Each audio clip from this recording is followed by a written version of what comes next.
Possible. Is it pink right on its flowering?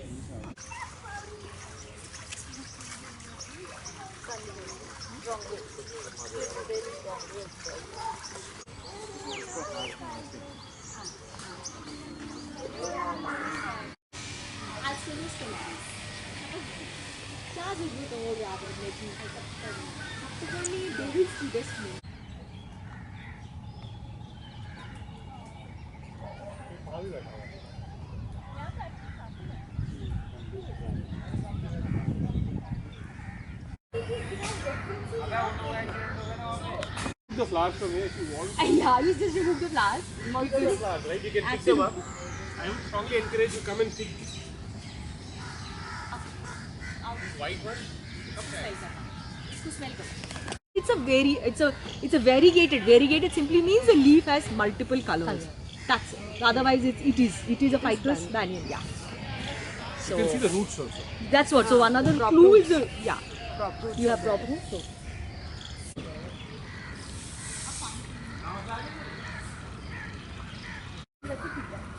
That's a fig. But it's in flower. That's a fig. Fig. Yeah. Just have a look. It's a fig. Been planted. So it must be more older. Look at this.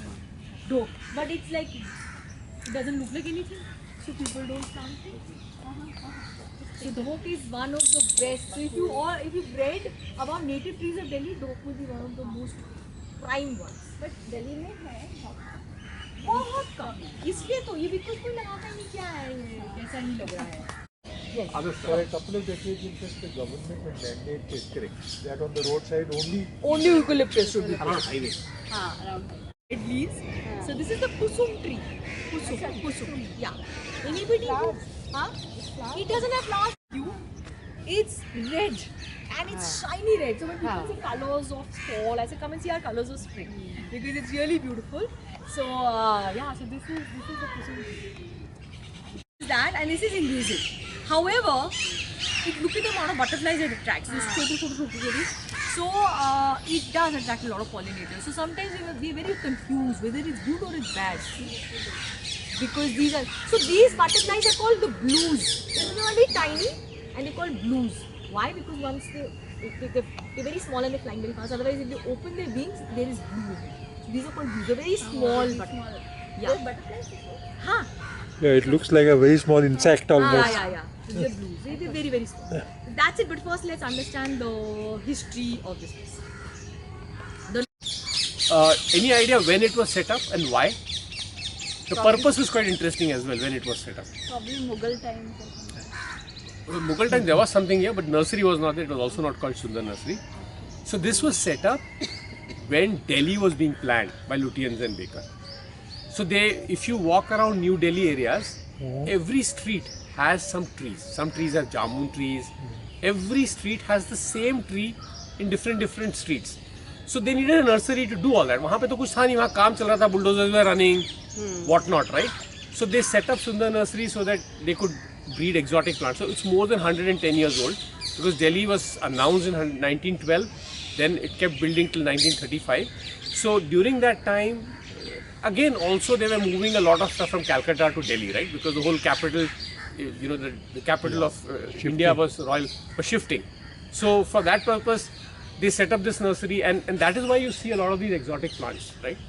These exotic plants, one of the side effect of empire building by the Europeans was bringing different food things of commercial or non-commercial importance because they didn't know. So if those of children who have, some of them left, have read Charles Darwin, all these botanists, zoologists, they used to travel with different explorers.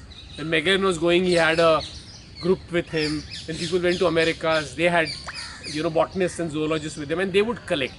And later on, a lot of it was exploited for commercial purposes like sugarcane plantations in West Indies, in Madagascar, all these places, right? A lot of it with a lot of bad effects like slavery and all happened. But yes, that also was happening. So you can see a lot of this would have come as a part of the British Empire building and they would have pollinated. Like one of the things people don't realize, we talk about Mughal era, right? There was no potato at that time. Potatoes was discovered in Latin America when they actually only 500 years old. Now it's in all our food. It's also called batata. So if you go to Portugal and all, they also call it batata there. And it gradually changed to potato. So for lawns, like you see this, right? This is not Indian. Because lawn is very expensive. It's expensive in terms of resources because हमारा इतनी heat है. In summer it will dry. In winter we don't have rain, so फिर तुम्हें पानी देना पड़ता है. But it came with the British, right? Because if you go to England, it's so green, like it's verdant, right? So कहीं भी देखोगे वहाँ lawn होगा. So when they came, they got their home with them because obviously you reminiscent about what is home. You go out of India, they are looking for Indian things there. They came here and all the British institutions, gymkhanas, golf courses, they all have lawns. So now every government institution, you see army, lawn laga denge, messes and clubs and everywhere. You need to have a lawn. So it's not it's not high enough in the society structure. This was a Mughal area, right? The Mughals had lots of gardens. They would never have a lawn. They would have a lot of fruit trees, but there would be no lawn below the trees. If you go to an orchard, you don't see a lawn below. It is just fruit trees. क्योंकि नीचे कौन करेगा? आप तो पेड़ का ध्यान दे रहे हो because it gives fruits. People from Delhi, right? Some are not from Delhi, so you wouldn't know.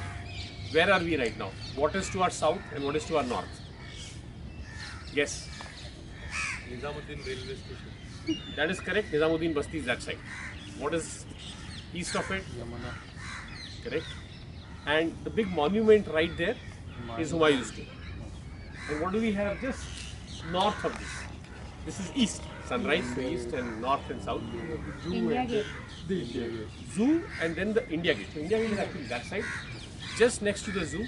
Zoo is actually in the grounds of Purana Qila. Right? Purana Qila, which a lot of us know, that was Humayun's Qila. Right? It was called Din Pana. He set up that Qila. And it was supposed to be the place where Indraprasth was. So a lot of history here, going all the way, Vedic times and whatnot, right? So it was that. But this place was actually set up during the early Mughal period, right? So Humayun's fort, Humayun's tomb, so obviously early parts of this. And this was the happening place. This was called Azim Ganj Bagh, right? So because the emperor, right, made his fort, his city was around it. He died, his son, Akbar the Great, was setting up. Akbar himself was deeply involved in empire building, right? He was all over the country fighting, bringing in. And he later on moved his capital to Agra and Fatehpur Sikri. But this place was still quite big because his mother was involved in building the tomb, so she was here. And this area was between two big places, right? The tomb was being built, it took like 10 years plus to build it. So all these areas would have been, and they developed a lot of gardens. They have unearthed a lot of things here. These are some of those monuments. There are other tanks and all that they found here. So this is like 500, almost 500 years old, right? So that is the history of the location. We'll see some stuff inside. Colored it. They have not colored it. Everything here would have been colored. Now put color into their imagination. Imagine how beautiful it would have been, right? They have just engraved it here on chuna, on limestone. This is not stone. So there was also how much money you had, right? So a lot of construction was based on the affordability, like it is for us. It's also true for the Mughals and the emperors. So if they had a lot of money, they would build with stone. And as you will see this trend, as they became richer and richer, like the Taj Mahal, the Red Fort was built at the peak of the Mughal Empire. When they had like the empire for 150 years, like Akbar had set it up, and then 3 generations after that, Shah Jahan had all that money, so he was able to build on that. But most of the construction was done like this. This is rubble filled inside, and they would put lime on top, chuna, right? And then only later when they had money, they would use stone carvings. Else it would be like this. It would be engraving on plaster, which is easy to do, like we use plaster of Paris today. And this would be color. So it would be amazing. The leaves are there. These are floral motifs, and and then you have the calligraphy, right? Basically, you would have from the Quran the verses, which would be written with beautiful calligraphy. There are 3 characteristics of Islamic art. All over the Islamic world, wherever they build monuments, they would have this common. You would not see other stuff. There would not be motifs of stuff and all. So some card is restricted to this thing because you can't create humans and animals as far as it is not supposed to be Purana Qila as we call it, right? And there is a fence here, that side is the zoo. So we have the National Zoo as a part of the Purana Qila complex. But you see a fort structure here. Does anyone know what this is? Some Qila? No, this is not Qila. No, it looks like a Qila. There is some history to it, but basically this is a caravanserai. I was telling you this area was called Azimganj Bagh. So this was called Azimganj Sarai. Right? You know a variety of parts of Delhi. Sheikh Sarai, Kalu Sarai, Kashwarya Sarai. So they were all sarais. So what was the sarai? Sarai is like a place of residence. It is actually a motel. Okay, sarai was a place where caravans which were traveling would stop. It was so we live in modern times. We should be thankful for many things. One of it is security, right? It was not that safe in history to travel. You know, you would get bandits would be there, thugs would be there. There's a big book called Thuggery. You should read it if you are interested in it. But so caravans would be loaded with material, hence prime targets for looting. So they would all need secure places. So caravanserai would be like this. It would be like a small fort. There would be place in between. All the camels, bullock carts, whatever you had would go inside. They would close the gate, and for the night it would be safe. So this was called Azimganj Sarai, and this was on the road, which was a very old road, right? So if you can anyone guess which road this would have been on? Grand Trunk Road. Yeah. So it was called Grand Trunk Road, by the way, by the British. Before that, it was called Sarak-e-Azam by the Mughals. So and before that also Uttarapath, first set up apparently by the Maurya Empire, Chandragupta Maurya, later on supported by Ashoka during the Maurya Empire time. They all needed connectivity. All empires need connectivity, logistics, right, to move material, to have control over remote parts. So Ashoka had, Chandragupta Maurya, and at that time they had built it from their capital, which was in Patliputra, Patna, till Takshashila, which is in west, now in Pakistan. But this actually extended all the way from Kabul till Chittagong in Bangladesh, right? It covered the whole northern India, and that's why it was called. So variety of people renovated it. Ashoka, then Sher Shah Suri went in between, he defeated Humayun and took over. He also renovated it. So there would be a lot of sarais around on its path. So every night a caravan should be able to rest somewhere. And then there were trees, wells, water for travelers and whatnot. Right? Many historians have said that got developed only in case of unique Yeah. Before that, so Yeah, Sher Shah Suri is highly, so it was called the Grand Trunk Road was, the British name for it. It was called, but he called it something else. it was also called Sarak-e-Sher Shah at that time. So the name was Sarak-e-Sher Shah, the Mughals called it Sarak-e-Azam. But before that, there is historic record that from Patliputra to go to Takshila, which was a very strong university and an academic area, they used to call it Uttarapat, which is the northern way. So Uttar and Pat. So that's what apparently this was called that thing.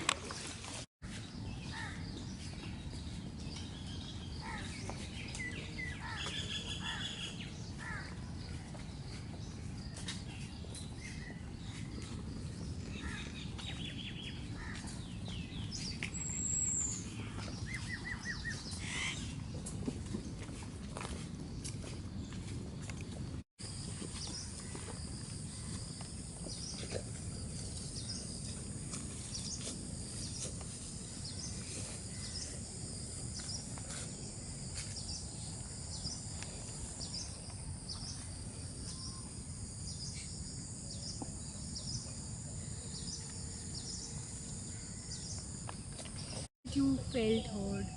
Are you able to hear the insect?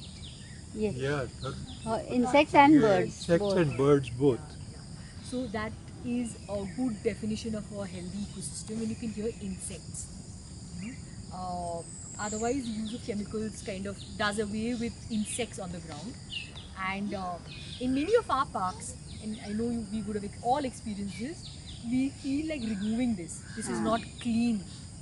This is essential for the health of the ecosystem. This is, so we didn't talk about this at the beginning, but the Sunder Nursery is an arboretum. What is an arboretum? It's a little different from a nursery simply because it's actually growing plants. Natural. natural, and it has different micro habitats where it's growing its flora and fauna. So this is the marshland. Riverine and marshland both. Riverine and marshland, and a marshland. So most cities, if we go back even 100 years, had much more water bodies than what we have today because we've constructed over it. Cities like Bombay has actually reclaimed it. Even in Delhi, Bangalore, we've just kind of covered up marshlands. You know? So this is something which is critical because a marshland acts as a kidney for the city.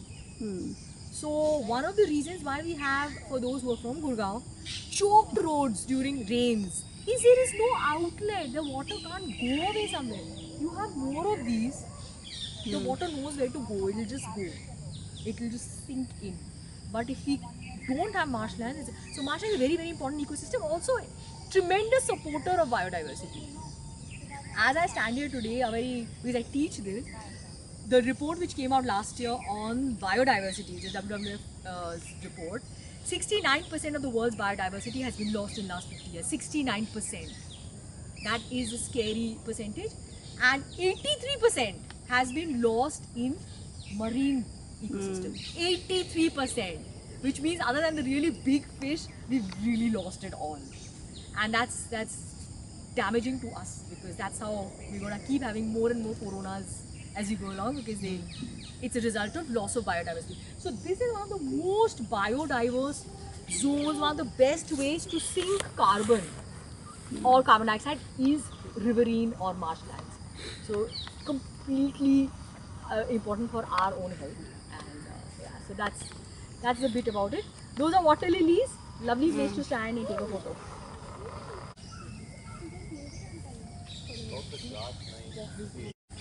Also a pollinator as well. Of course, as an insect. The very interesting thing, have a look at, we will find one of them sitting somewhere, so we'll have a better look.